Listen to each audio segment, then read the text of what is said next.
जब सैनिक रहेगा, घर में हथियार रखिए, तलवार रखिए, बंदूक रखिए, लाठी रखिए, डंडे रखिए। जब ये नहीं रखेंगे तो आपकी रक्षा करने कोई दिल्ली से आने वाला नहीं है मेरठ की। उनको चूंकि वो विधर्मी है, उनको स्वधर्म में लाना है। स्वधर्म में मैं बार बार कहता हूं, मुसलमान भटका हुआ आत्मा है। जब उसके हाथों से कुरान हटा दी जाएगी, मस्जिदों में जाना वो बंद कर देगा। मेरे पास ऐसे 1 लाख मुसलमानों की फौज है जो नमाज नहीं पढ़ते हैं, जो कुरान नहीं पढ़ते हैं, जो इस्लाम को नहीं मानते, मंदिर जाते हैं। यदि तुम मुझसे जुड़े रहना चाहते हो तो सबसे पहले तुमको कुरान छोड़ना होगा, तुमको नमाज छोड़ना होगा। आप भी यह शुरुआत करिए कि तुम मुसलमान हो तो सबसे पहले तुम कुरान छोड़ो। यदि मुझे संगत रखना है तो आप कल देखिए, आप तय करिए कि मुझे किसी मुसलमान के दुकान से कोई सामान मैं नहीं खरीदूंगा, चलेगा। आप उनका आर्थिक बहिष्कार करिए, सामाजिक बहिष्कार करिए, राजनीतिक बहिष्कार करिए, सब इस्लाम छोड़ छोड़ के हिंदू धर्म में आएंगे। और जो बचा गुजर रहेगा 4 साल बाद जब हिंदू राष्ट्र बनेगा तो हिंदू राष्ट्र में रहने वाला व्यक्ति केवल। अस्सलाम वालेकुम रहमतुल्लाहि व बरकातुहू। मैं Mohammad Umar Ansari, HKGN news channel में आप सबका खैर मकदम है। जैसा कि आपने देखा कि यूपी में एक प्रेस कॉन्फ्रेंस होती है और प्रेस कॉन्फ्रेंस में जो वहाँ का साधु है, पंडित है, वो कहता है कि 1 लाख से ज़्यादा मुसलमान ऐसे हैं जो मेरे सीधा कॉन्ट्रैक्ट में है और वो नमाज नहीं पढ़ते, कुरान नहीं पढ़ते। मगर उस बेवकूफ़ को ये नहीं पता है कि हिंदुस्तान में 35 करोड़ मुसलमान ऐसे हैं जो अल्लाह उसके रसूल की इबादत करते हैं, मगर उसके बावजूद भी इबादतों से इतनी दूर हो गए कि आज एक गैर कौम का साधु ये बात करता है कि हिंदुस्तान के मुसलमान जो 1 लाख सीधे सीधे मेरे कॉन्ट्रैक्ट में जो नमाज वगैरह नहीं पढ़ते, कुरान वगैरह नहीं पढ़ते। हालांकि कुछ हद तक नहीं, बहुत हद तक उसकी बात सही है।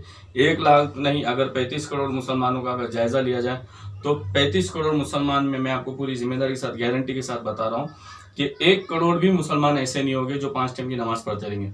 मुसलमान जो है, सबसे पहली बात आपको ईद बकरीद में नज़र आता है, उसके बाद जो है जुम्मा में नज़र आता है, फिर उसके बाद जो है ईद मिलादुन्नबी में, 11वीं शरीफ में, उर्स में और नियाज वगैरह में नज़र आता है। हम एक दिन के मुसलमान हैं, एक दिन के आशिक रसूल है, एक दिन के हम कादरी है, एक दिन के हम चिश्ती है और एक दिन के हम रज़वी है। उसके बावजूद इस्लाम में कोई भी कुछ भी बकवास करे, अल्लाह ताला की शान में गुस्ताखी करे, सहाबा कराम की शान में गुस्ताखी करे और औलिया कराम की शान में गुस्ताखी करे, हमें उससे कुछ लेना देना नहीं। हम एक दिन के जुम्मा पढ़ने वाले ऐसे हैं कि पूरी मस्जिद में पब्लिक जब भर जाती है, पूरी मस्जिद में सफ़े बन जाती है और हमारे उलमा, हमारे आलिम, इमाम साहब जब खुतबा देने शुरू करती है तो कई मुसलमान आपको ऐसे दिखेंगे कि सफ़ों को चीरते फाड़ते हुए वो आगे जाके बैठते हैं। वो ऐसा आपको लगता है कि ये जो मुसलमान है ना, ये कहीं जंगल से छुट के आया हुआ है और ये पहली बार मस्जिद में आया हुआ है और ऐसा लग रहा है कि इसकी पहली जुम्मा की नमाज है और शायद आखिरी। मगर यही नमाज़ें जब आप आगे चल के देखेंगे तो मस्जिद में एक तरफ अजान होती रहेगी, ये कहीं फुटपाथ पे बैठ के, कहीं ऑटो पे और कहीं चबूतरों पे बैठ के आपको लूडो गेम खेलते हुए, सांप सीढ़ी का गेम खेलते हुए और पबजी का गेम खेलते हुए नजर आएगा। और खाली नौजवान ही नहीं, आप देखेंगे ज़्यादा से ज़्यादा मुसलमान जहाँ से 40 से 50 घर होते हैं, उस मोहल्लों में हमारी मस्जिदें बनती। मगर उसके बावजूद भी फजर की नमाज में, ज़ोहर की नमाज में, असर की नमाज में, मगरिब की नमाज में, इशा की नमाज में, फजर की नमाज में 4 से 5 ज़ईफ़ आपको नजर आएंगे और इमाम साहब नजर आएंगे और इशा की नमाज में भी 10 से 15 लोग नजर आते। मगर जब अचानक जुम्मा आ जाता है, ईद बकरीद आ जाती, तो हम ऐसे तड़पते और ऐसे परेशान होते कि जब बारिश भी होती रहेगी तो हम पूरे फुटपाथ को घेर के और गाड़ियों को बंद करके, रास्तों को बंद करके नमाज पढ़ते।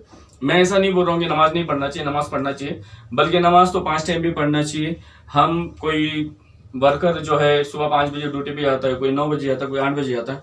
जो सुबह 5 बजे वर्किंग को जाता है, जो जॉब को जाता है, उसके लिए ज़रूरी है कि वो इशा की नमाज़ पढ़ सकता है और जो रात में देर तक काम करता है उसके लिए ज़रूरी है कि वो फजर की नमाज़ पढ़ सकता है। आज हमारी मस्जिदों पे और हमारी ईदगाहों पे और मुसलमानों के घरों में हमला होने की सबसे बड़ी वजह यह है कि हम मस्जिदों से दूर हैं और बाद में पूरा इल्ज़ाम उठा के हम सदर सेक्रेटरियों पे और हमारे उलमाओं पे और बड़ी बड़ी कमेटियों, तहरीकों में लगा देते। हालांकि जो भी मस्जिद शहीद होती है, जो भी मुसलमान मोहल्लों में हमले और दंगे होते, उसके जिम्मेदार खुद मुसलमान भी होते हैं, क्योंकि हमने हमारी मस्जिदों को छोड़ा है, जिसकी वजह से आज पूरी मस्जिदों को कुफ्र ने घेर के रखा हुआ है। अभी हाल ही में 2 दिन पहले एक रिपोर्ट आई थी दिल्ली में एक RSS वाला जाके बोल रहा है, वो भी मैं आपको बताऊंगा। यहाँ पे RSS वाला जाके बोल रहा है कि अजान बंद होना चाहिए, आपकी अजान से मुझे तकलीफ होती है।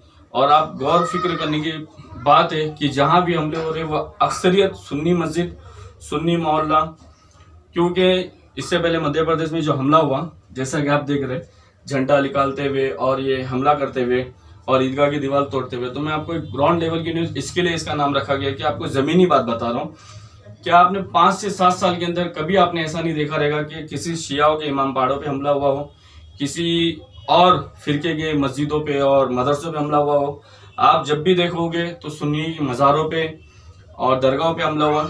जैसा कि आप देख रहे हैं, ये इलाहाबाद में 3 बुजुर्ग की मज़ार शरीफ थी, उस मज़ार शरीफ को रातों रात इन्होंने तोड़ दिया। फिर बरेली शरीफ की मज़ार शरीफ की दीवारें गिरा दी गई।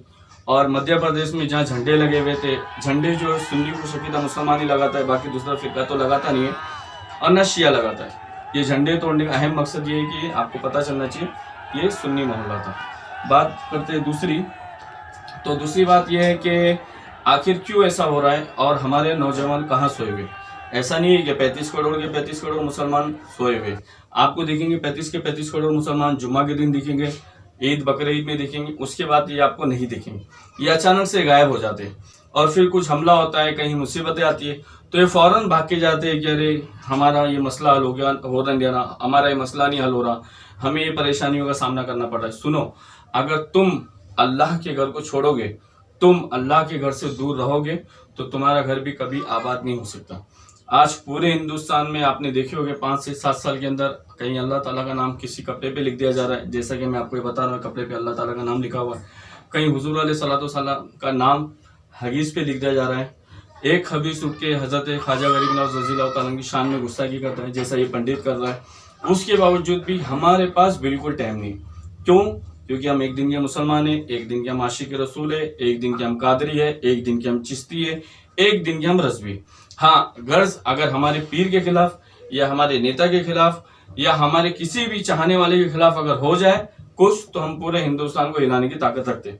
आपने हाल ही में देखा, पिछले साल नवंबर और अक्टूबर के महीने में बाबरी मस्जिद का फैसला आया 9 तारीख को, तो उस फैसले के बाद कहीं भी एहतजाज नहीं हुआ और कहीं भी कोई कुछ नहीं बोला। और ठीक उसके 2 महीने के बाद जब NRC का कानून आया, तो सारी जमात, शिया, सुन्नी, देवबंदी, अहले हदीस, वहाबी, ये सारी जमात अचानक एक हो गई और ये बोलने लगी कि हम कलमे की बुनियाद पे एक है, माज़अल्लाह। और ये सारी जमात एक होने के बाद NRC के ऊपर हर जगहों से रैली, मोर्चे, धरने वगैरह निकले। मगर जब हिंदुस्तान अताए रसूल ख्वाजा गरीब नवाज रज़ियल्लाहु ताला की शान में गुस्ताखी हुई, तो कहीं से कोई रैली नहीं निकलती, कहीं से कोई मोर्चा, धरना नहीं निकलता। एक चीज। दूसरी चीज, अभी आप जो चल रहा है ये माहौल, राम मंदिर के चंदे के नाम पे दंगा। राम मंदिर का चंदा निकालने की जरूरत क्यों पड़ी बीजेपी वाले को, ये भी आपको समझना जरूरी है। पहली बात, राम मंदिर का जो फंड है वो 1100 करोड़ रुपए। जब फरवरी के महीने में, मार्च के महीने में ट्रम्प, मोदी ने बुलाया, तो ट्रम्प का खर्चा जो आया था 125 करोड़ रुपए आया। दूसरी बात, सरदार वल्लभ भाई पटेल की जो मूर्ति बनी, जो चाइना वाले को काम दिया गया, ये मूर्ति का खर्चा आया 3000 करोड़।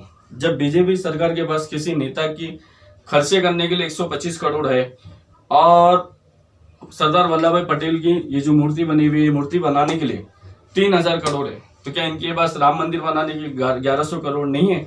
ये चीज समझने की बात है। असल में इनका मकसद ये है कि मुसलमान मोहल्लों में दंगा फसाद किया जाए, ताकि जो दिल्ली के किसान बैठे हुए वो किसान उठ जाए। किसानों को उठाने के लिए मुसलमानों के घरों में दंगा किया जा रहा है, मुसलमानों के मोहल्लों में दंगा किया जा रहा है, स्पेशली मुसलमानों को टारगेट बना जा रहा है। मगर हमारे मुसलमान ऐसे सोए हुए कि आप अंदाजा भी नहीं लगा सकते। हमारे पास मुसलमानों के बड़े बड़े नेता है, बड़े बड़े आलिम दीन है, बड़े बड़े मशाइख है। अगर किसी मशाइख के सामने गुस्ताखी हुई तो पूरे मुसलमान रोड पे उतर आते, किसी नेता की अगर तौहीन हुई तो पूरे कार्यकर्ता रोड पे उतर आते। मगर कहीं मस्जिद जला दी जाए, कहीं मस्जिद को तोड़ दिया जाए, किसी सुन्नी मोहल्ले पे हमला कर दिया जाए, मगर ये नेता ना हाई कोर्ट जाना चाहते, ना सुप्रीम कोर्ट जाना चाहते, न सेक्शन कोर्ट जाना चाहते। इसकी वजह क्या है? पॉलिटिकल वजह मैं बता रहा हूँ।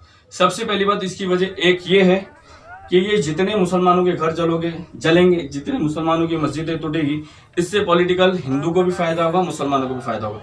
हिंदू को ये फायदा होगा कि हिंदू अपने चमचों में, अपने खर्चों में ये बात बोलेगा कि हमने मुसलमानों को ये तकलीफ दी और इसके बाद हमने ये चीज हासिल की। मुसलमानों को क्या फायदा होगा? मुसलमानों का नेता अपने स्टेज पे करके रोएगा, आंसू गिड़गिड़ाएगा कि तुम मुझे वोट दो, अगर हमारे आदमी जीतेंगे तो तुम्हारे घर कोई नहीं जला सकता, तुम्हारी मस्जिदों पे कोई नहीं हमला कर सकता। बेवकूफ आदमी से ये पूछना चाहिए कि आज हमारे घर जल रहे, आज हमारे घरों पे हमला किया जा रहा है, मध्य प्रदेश में कई घर जला दिए गए, कई घर तोड़ दिए गए। उसके बावजूद भी कोई भी पार्टी का कोई भी ऐसा नेता आपको नहीं मिलेगा जो सुप्रीम कोर्ट का दरवाजा खटखटाता हो या हाई कोर्ट का दरवाजा खटखटाता हो। दूसरी बात कि हमारे पीर है, मशाइख है, बड़े बड़े उलमा है, ये भी मध्य प्रदेश के हमले के ऊपर और पूरी राम मंदिर की जो रैली निकली हुई है लॉकडाउन के महीने में, उस पर ये बात करने तैयार नहीं। आपको बात ही मेरी पसंद आई रहेगी तो हमारे चैनल को सब्सक्राइब कीजिए और कमेंट बॉक्स में लिखिए कि आने वाला वीडियो आपको कौन सा चाहिए, हिंदुस्तान की हालत के ऊपर चाहिए या दीन की जो गुस्ताखी हो रही, जो अल्लाह ताला हुजूर अलैहिस्सलाम सहाबा कराम और बुजुर्गान दीन की जो गुस्ताखी हो रही उस पर चाहिए, या ये लीडरों और नेताओं और पीरों के ऊपर चाहिए। अस्सलाम वालेकुम, हमारे चैनल को सब्सक्राइब कीजिए।